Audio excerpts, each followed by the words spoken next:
సర్వోన్నతుడు సర్వకృపానిధి అయిన మన ప్రభువు మన రక్షకుడైన యేసుక్రీస్తు నామమున అందరికీ వందనాలు. దేవునికి స్తోత్రాలు.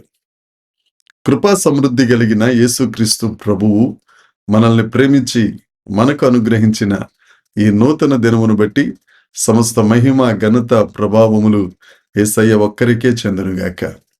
ఆ జీవము కలిగిన దేవుడు మనల్ని ప్రేమించి మనకు అనుగ్రహించిన దేవుని యొక్క వాగ్దానము కృపావార్త. కీర్తనల గ్రంథము 48వ కీర్తన 8వ వచనము. సైన్యములకు అధిపతియగు యెహోవా పట్టణమునందు, మన దేవుని పట్టణమునందు మనము వినినట్టుగానే జరుగుట మనము చూచి ఉన్నాము. దేవుడు నిత్యముగా దానిని స్థిరపరిచి ఉన్నాడు. దేవునికి స్తోత్రము కలుగునుగాక, దేవునికి మహిమ కలుగునుగాక. మన దేవుడు కార్యములను స్థిరపరిచే దేవుడు. పరిశుద్ధ లేఖనాలలో అనేక ప్రవచనాలు మనం నెరవేరటం చూస్తా ఉన్నాం.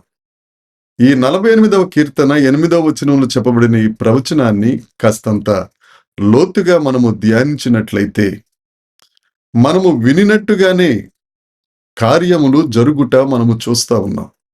మనము వినినట్టుగానే దేవుడు మనకు చెప్పిన సంగతులు స్థిరపరచబడుట మనం చూస్తా ఉన్నాం. పరిశుద్ధ లేఖనాలలో అనేక ప్రవచనాలు దేవుడు మనతో మాట్లాడుట ద్వారా, లేదంటే పరిశుద్ధాత్మ దేవుడు మనలను ప్రేరేపించి చెప్పిన సంగతులు నెరవేరటం మనం అనేక రకాలుగా మనం చూస్తున్నాం.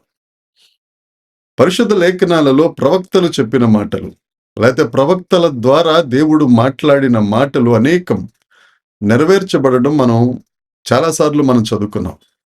యేసుక్రీస్తు ప్రభువు గురించి చెప్పబడిన ప్రవచనములన్నీ నెరవేరాయి. ఆయన ఎక్కడ పుడతారు, ఆయన ఎప్పుడు పుడతారు, ఆయన ఎవరి గర్భాన ఆయన జన్మిస్తారు, ఆయన ఏ ప్రదేశంలో జన్మిస్తారు అనే ప్రతి విషయం ఆయన పుట్టక ముందే ప్రవచనాల ద్వారా చెప్పబడ్డాయి. ప్రవచన పుత్రుడిగా యేసుక్రీస్తు ప్రభు పరమును విడిచిపెట్టి భూలోకానికి వచ్చారు. ఒక వ్యక్తి పుట్టక ముందు చెప్పబడిన ప్రవచనములు నెరవేరటం ఈ భూమి మీద యేసుక్రీస్తు ప్రభు తప్ప ఇంకెవ్వరి జీవితంలోనూ జరగలేదు. నీవు దేవుని సన్నిధిలో దేవుని వాక్యాన్ని ధ్యానిస్తూ, దేవుని సన్నిధిలో ఆత్మతో సత్యముతో దేవుణ్ణి ఆరాధిస్తూ, హృదయపూర్వకంగా విరిగి నలిగిన హృదయంతో దేవుని సన్నిధిలో ప్రార్థన చేసినట్లయితే, దేవుడు చెప్పే ప్రతి మాట నువ్వు విని నమ్మినట్లయితే ఆ మాటలన్నీ నువ్వు విన్నట్టుగానే జరగటం మనం చూస్తాం. అవి నీ జీవితంలో స్థిరపరచబడతాయి. హగ్గయి గ్రంథంలో దేవుడు చెబుతూ, నేను నిన్ను ఏర్పాటు చేసుకొని ఉన్నాను అన్న వాగ్దానాన్ని దేవుడి దినాన్న మనకు జ్ఞాపకం చేస్తున్నారు. నువ్వు శ్రమల్లో ఉన్నావో, ఇబ్బందుల్లో ఉన్నావో, కష్టాల్లో ఉన్నావో, అవమానాల్లో ఉన్నావో, దేంట్లో ఉన్నా కానీ నువ్వు వినినట్టుగానే జరిగించే దేవుడు, నీతో చెప్పినది స్థిరపరిచే దేవుడు ఈ దినాన వాగ్దానం చేస్తున్నారు. నేను నిన్ను ఏర్పాటు చేసుకున్నాను, ధైర్యంగా ఉండు. ఆయన ఏర్పాట్లో నువ్వు ఉన్నావు. అంతేకాదు జకరియా గ్రంథంలో దేవుడు మనతో చెప్తారు, రెండంతల మేలు నీ జీవితంలో జరుగునుగాక. ఏ ఏ ఏ కొరతల్లో ఉన్నావో, ఏ కొదువుల్లో ఉన్నావో, ఏ మేలు లేక ఇబ్బంది పడి శ్రమల కొలిమిలో మాడిపోతున్నావేమో, దేవుడు నీతో మాట్లాడుతున్నారు.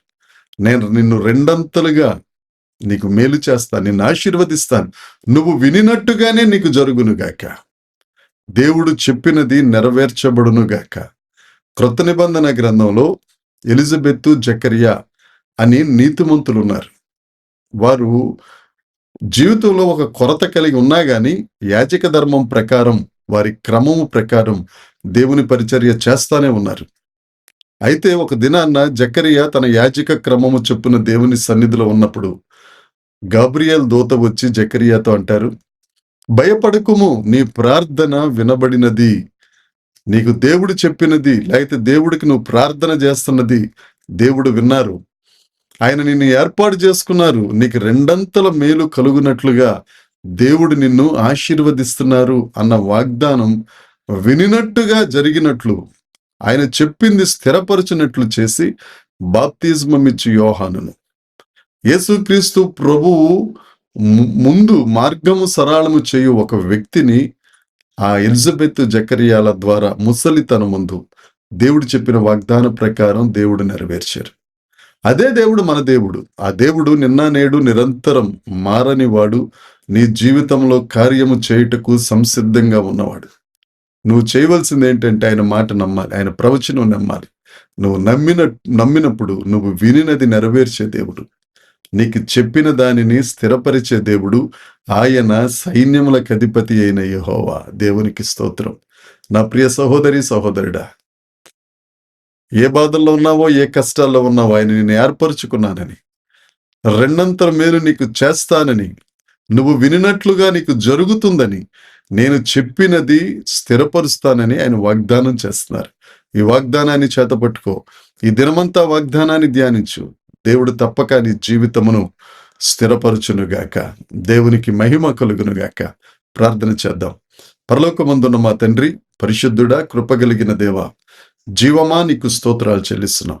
మేము వినినట్లుగానే జరుగుట చూచుటకు, మీరు చెప్పిన సంగతులు స్థిరపరచుటకు మా ఎడలని కృపను విస్తరింప చేయుచున్నందుకే స్తోత్రములు.